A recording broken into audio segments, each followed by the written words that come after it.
One problem with Britain's domestic focus on Brexit is that we tend not to consider, never mind discuss in any depth, what issues and conflicts currently beset the EU that could encourage its leadership to settle for a new relationship of the type the UK is proposing. The EU faces serious problems in managing its ballooning budget, and that's before Britain stops making our annual net contributions of £10 billion. In addition, while the broadcast media have gone away, the problem of illegal Middle Eastern and North African migration has not, as the Italian general election result testifies. Read more. Debate: could Italy's election result spell the end of the EU? The immigration issue was a significant factor in the Italian people throwing out their center-left coalition government, led by Matteo Renzi's leftist Democratic Party, and electing two eurosceptic groupings or parties, each enjoying over a third of the vote share.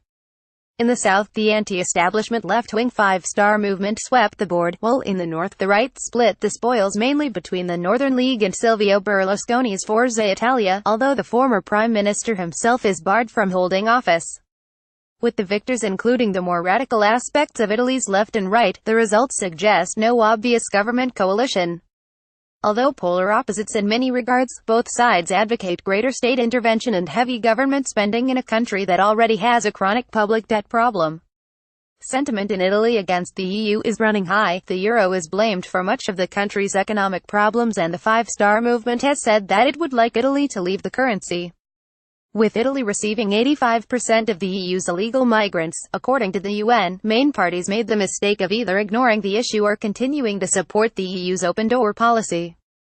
Meanwhile, in the background, the EU, in concert with the European Central Bank, has been seeking to patch up, if not disguise, the horrendous debt position of Italian banks. That too must be added into the mix. And we know that if Italian debt triggers any sort of economic implosion, there are dominoes around continental Europe just waiting to fall over next, France's banks being the largest domino of all. Putting these factors all together makes solving the Gordian knot look simple by comparison. Then there's the looming trade war with the United States, which the EU leadership is talking up rather than seeking to calm down. As a supporter of free trade with zero tariffs, I am no fan of Donald Trump's willingness to do battle over trade, but I see him as having the stronger hand, and he does have a point.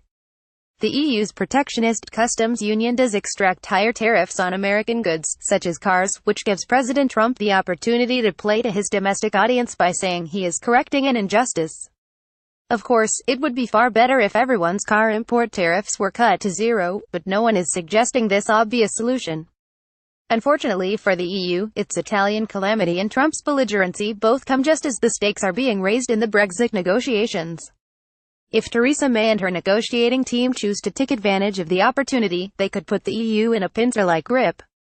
The last time an EU-US trade war took off, also over US steel imports that spread to European luxury goods, it lasted 6 months.